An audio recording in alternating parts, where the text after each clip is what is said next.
প্রিয় চাকরি প্রত্যাশিত ভাই ও বোনেরা আসসালামু আলাইকুম। আশা করি সকলেই ভালো আছেন। সো ইতিমধ্যে দেখতে পাচ্ছেন গণপ্রজাতন্ত্রী বাংলাদেশ সরকার ন্যাশনাল প্রোডাক্টিভিটি অর্গানাইজেশন শিল্প মন্ত্রণালয় 91 মতিঝিল বা ঢাকা 1000 নতুন একটি নিয়োগ বিজ্ঞপ্তি প্রকাশ হয়েছে আপনার 15 সেপ্টেম্বর 2025 খ্রিস্টাব্দে। সো এই নিয়োগ সম্পর্কে বিস্তারিত আলোচনা করব, কীভাবে আবেদন করতে হবে, আবেদন কবে শুরু হবে, আবেদনের লাস্ট ডেট কবে, সো আবেদনে কত টাকা খরচ হবে এবং কতটি নিয়োগে আপনি আবেদন দিয়েছেন। সো এই নিয়োগ সম্পর্কে বিস্তারিত জানতে আমাদের সাথেই থাকুন। আর এখনও যারা চ্যানেলটি সাবস্ক্রাইব করেন অবশ্যই এটি সাবস্ক্রাইব করে দেবেন আর সাথে থাকা বেল আইকনটি বাজিয়ে দিবেন, তাহলে সবার আগে আমাদের ভিডিওটি আপনাদের কাছে পৌঁছে যাবে। সো আর কথা না বাড়িয়ে চলে যাচ্ছে মূল ভিডিওতে। সো এখানে আপনার 8টি ক্যাটাগরিতে অসংখ্য পদে নিয়োগ জনবল নিয়োগ করেছে। সো কী পদে নিয়োগ করেছে যেগুলো আমরা একটু দেখে নিব। সো এখানে প্রথমে দেখতে পাচ্ছি আপনার ন্যাশনাল প্রোডাক্টিভিটি অর্গানাইজেশন এনপিও এর রাজস্ব খাতভুক্ত নিম্নবর্ণিত স্থায়ী জাতীয় সৈন্য পদসমূহ সরাসরি নিয়োগের মাধ্যমে পূরণের জন্য পদের পার্শ্ব উল্লিখিত যোগ্যতা শর্তাবলী পূরণ সাপেক্ষে বাংলাদেশের প্রকৃত নাগরিকদের নিকট হতে অনলাইনে https://npo.teletalk.com.bd ওয়েবসাইটে আবেদন করার জন্য আহ্বান করা যাচ্ছে।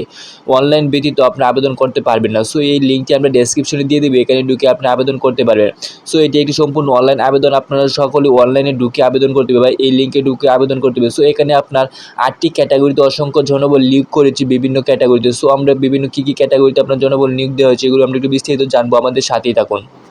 সো এখানে 8টি ক্যাটাগরির মধ্যে আমরা প্রথমে দেখতে পাচ্ছি আপনার পরিসংখ্যান তথ্য অনুসন্ধানকারী। আপনার গ্রেড 12তম গ্রেডে বেতন পাবেন 11,300 থেকে 27,300 টাকা। আপনার এর বয়স হচ্ছে 18 থেকে 32। আপনার স্থায়ী পদ 5টি এবং অস্থায়ী পদ 6টি, মোট আপনার 11টি পদে আপনি আবেদন করতে পারবেন। এবং শিক্ষাগত যোগ্যতা দেওয়া হচ্ছে আপনার কোনো স্বীকৃত বিশ্ববিদ্যালয় হতে অর্থনীতি, ভূগোল, পরিসংখ্যান, ব্যবস্থাপনা, হিসাব বিজ্ঞান, সমাজবিজ্ঞান, গণিত, সমাজকর্ম, মার্কেটিং, ব্যাংকিং, ফ্রিল্যান্সিং ও সমাজ কল্যাণ বিষয়ে 2য় শ্রেণী বা সমমান সিজিপিএতে স্নাতক সম্মান অথবা সমমান ডিগ্রি থাকতে হবে।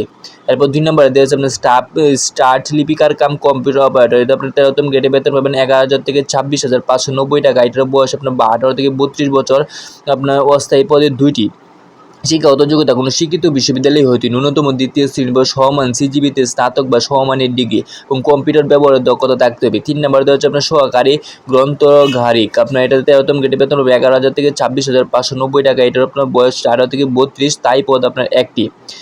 শিক্ষাগত যোগ্যতা কোনো স্বীকৃত বিশ্ববিদ্যালয় হইতে গ্রন্থকার বিজ্ঞান স্নাতক ডিগ্রি অথবা যে কোনো বিষয়ে স্নাতক ডিগ্রি সহ গ্রন্থকার বিজ্ঞানের ডিপ্লোমা ডিগ্রি থাকতে হবে। 4 নম্বরে দেওয়া হচ্ছে আপনার 60 মূর্ধনিক কাম কম্পিউটার অপারেটর। 14তম গ্রেডে বেতন পাবেন 10,200 থেকে আপনার 24,680 টাকা। এটার শিক্ষাগত বয়স 18 থেকে 32 বছর। স্থায়ী পদ 4টি পদে আবেদন করতে পারবেন। এবং শিক্ষাগত যোগ্যতা কোনো স্বীকৃত বিশ্ববিদ্যালয় হইতে ন্যূনতম 2য় শ্রেণী বা সমমান সিজিপিতে স্নাতক বা সমমান ডিগ্রি, কম্পিউটার ব্যবহারের দক্ষতা থাকতে হবে। 5 নম্বরে দেওয়া হচ্ছে অফিস সহকারী কাম কম্পিউটার বা মূর্ধনিক। আপনার 16তম গ্রেডে বেতন পাবেন 9,300 থেকে 22,490 টাকা। এটার বয়স 18 থেকে 32, স্থায়ী পদ আপনার 5টি পদে আবেদন করতে পারবেন। এবং শিক্ষাগত যোগ্যতা কোনো শিক্ষিত বোর্ড হইতে ন্যূনতম 2য় বিভাগ বা সমমান সিজিপিএতে উচ্চ মাধ্যমিক সার্টিফিকেট বা সমমান পরীক্ষায় উত্তীর্ণ এবং কম্পিউটার ব্যবহারের দক্ষতা থাকতে হবে। 6 নম্বরে দেওয়া হচ্ছে আপনার বিল করণিক। আপনার গ্রেড 16তম গ্রেডে বেতন পাবেন আপনার 9,300 থেকে 22,490 টাকা। এটার বয়স হচ্ছে 18 থেকে 32 বছর, স্থায়ী পদ 1টি। শিক্ষাগত যোগ্যতা কোনো স্বীকৃত বোর্ড হইতে ব্যবসায় শিক্ষা বিভাগ উচ্চ মাধ্যমিক স্কুল সার্টিফিকেট বা সমান পরীক্ষায় উত্তীর্ণ। 7 নম্বরে দেওয়া হচ্ছে আপনার টেলিফোন অপারেটর। আপনার 16তম গ্রেডে বেতন 9,300 থেকে 22,490 টাকা। এটার বেতন বয়স হচ্ছে 18 থেকে 32, পদ সংখ্যা আপনার 1টি। শিক্ষাগত যোগ্যতা কোনো স্বীকৃত বোর্ড হইতে উচ্চ মাধ্যমিক স্কুল সার্টিফিকেট বা সমান পরীক্ষা উত্তীর্ণ, অর্থাৎ আপনি এইচএসসি পাস করলে এই আবেদনটি করতে পারবেন।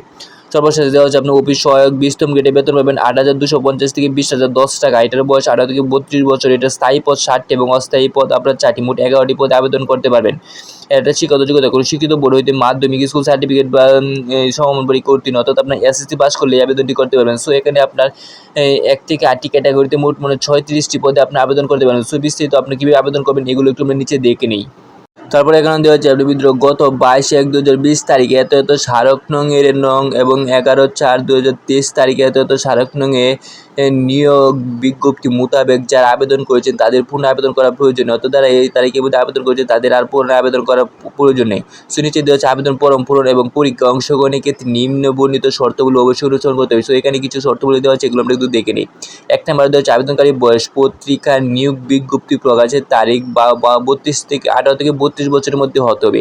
এসএসসি সনদের ভিত্তিতে বয়স নির্ধারণ করা হবে। বয়স প্রমাণের ক্ষেত্রে কোনো এফিডেভিট গ্রহণযোগ্য হবে না, অর্থাৎ আপনার সার্টিফিকেট যে বয়সটি দেওয়া থাকবে এটাই আপনার ফাইনাল বয়স, এর ভিত্তিতে আপনার কোনো বয়স গ্রহণ করা হবে না।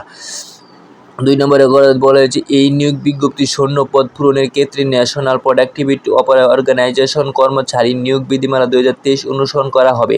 তবে প্রযোজ্য ক্ষেত্রে মন্ত্রণালয় বিভাগের সংযুক্ত অধিদপ্তর, পরিদপ্তর এবং দপ্তরের কমন পদ নিয়োগ বিধিমালা 2019 অনুসরণ করা হবে। সো এছাড়াও নিচে আরও কিছু আপনার তথ্য দেওয়া আছে, এগুলো আপনারা দেখে নেবেন। আমরা স্ক্রিন স্কিপ করে পরবর্তী পৃষ্ঠায় চলে যাচ্ছি। এখানে দেখি কী কী তথ্য আপনার দেওয়া আছে। সো এখানে কিছু আপনার অনেক গুরুত্বপূর্ণ তথ্য দেওয়া আছে, এগুলো আপনার নিজ দায়িত্বে স্কিপ করে একটু দেখে নেবেন। তারপর 15 নম্বরে দেওয়া হচ্ছে অনলাইন আবেদনপত্র পূরণ সংক্রান্ত নিয়মাবলী বা শর্তাবলী, আপনি কীভাবে আবেদন করতে পারেন এগুলো কিছু তথ্য দেওয়া আছে, এগুলো আমরা দেখে নিই। খ নম্বরে দেওয়া হচ্ছে পরীক্ষায় অংশগ্রহণ ইচ্ছুক ব্যক্তি http://npo.teletalk.com.bd ওয়েবসাইটে আবেদন পূরণ করতে পারবেন। আবেদনের সময়সীমা অর্থাৎ আপনার যে লিঙ্কটি দেওয়া আছে এই লিঙ্কে ঢুকে আপনি আবেদন করতে পারবেন। সো এই লিঙ্কটি আমরা ডেসক্রিপশনে দিয়ে দিবে, এখানে ঢুকে আপনারা লিঙ্কটি পেয়ে যাবেন বা এখানে ঢুকে আবেদন করতে পারবেন। তারপর বলা হচ্ছে অনলাইন আবেদনপত্র পূরণ ও আবেদন ফি জমাদানের শুরুর তারিখ হচ্ছে আপনার 18 সেপ্টেম্বর 2025 সকাল 10টা হইতে আপনার আবেদন শুরু, অর্থাৎ আপনার সেপ্টেম্বর 18 তারিখ থেকে আবেদন শুরু এবং আবেদনের লাস্ট ডেট হতে 8ই অক্টোবর 2025 খ্রিস্টাব্দে বিকাল 5 ঘটিকায় পর্যন্ত, অর্থাৎ আপনার 8ই সেপ্টেম্বর আবেদন শুরু এবং কি আপনার 18 সেপ্টেম্বর আবেদন শুরু এবং কি 8ই অক্টোবর আবেদনের শেষ ডেট। সো উক্ত সময়সীমার মধ্যে ইউজার আইডি প্রার্থীগণ অনলাইন আবেদন করপত্র সাবমিট করে পরবর্তী 72 ঘন্টার মধ্যে SMS মাধ্যমে পরীক্ষা ফি জমা দেওয়াতে পারবেন। অর্থাৎ আপনার আবেদন করার 72 ঘন্টার ভিতরে আপনার SMS এর মাধ্যমে পরীক্ষা ফিটি জমা দিয়ে দিবেন। তারপর দেওয়া হচ্ছে অনলাইন আবেদনপত্র প্রার্থী এর স্বাক্ষরের দৈর্ঘ্য 300 এবং প্রস্থ 80 পিক্সেল এবং রঙিন ছবির দৈর্ঘ্য 300 এবং প্রস্থ 300 পিক্সেল স্ক্যান করে নির্ধারিত স্থানে আপলোড করবেন। ছবির সাইজ সর্বোচ্চ 100 KB এবং স্বাক্ষরের সাইজ সর্বোচ্চ আপনার 60 KBর মধ্যে হতে হবে। সো এটি একটু খুব গুরুত্বপূর্ণ বিষয় এবং ছবি এবং আপনার সিগনেচারের সাইজগুলো সঠিকভাবে বসিয়ে দিবেন। এরপর দেওয়া হচ্ছে অনলাইন আবেদনপত্র অপূরণকৃত তথ্য যেহেতু পরবর্তীতে সকল কার্যক্রম ব্যবহৃত হবে, সেহেতু আপনার অনলাইন আবেদন সাবমিট করার পূর্বে সকল তথ্য সঠিক আছে কিনা ভালোভাবে যাচাই করে তারপর সাবমিট করবেন। এরপর দেওয়া হচ্ছে প্রার্থী অনলাইন পূরণকৃত আবেদনপত্রের একটি প্রিন্ট কপি পরীক্ষা সংক্রান্ত যে কোনো প্রয়োজনীয় সহায়ক হিসেবে সংরক্ষণ করবেন। মৌখিক পরীক্ষার সময় এক কপি জমা দিতে হবে, অর্থাৎ আপনার যে আবেদনটা করবেন আবেদনের এক কপি আপনার নিজেরা সংগ্রহ করে নেবেন। তারপর আপনার আবেদন প্রতি কত টাকা খরচ হবে এগুলো আমরা একটু দেখে নিই।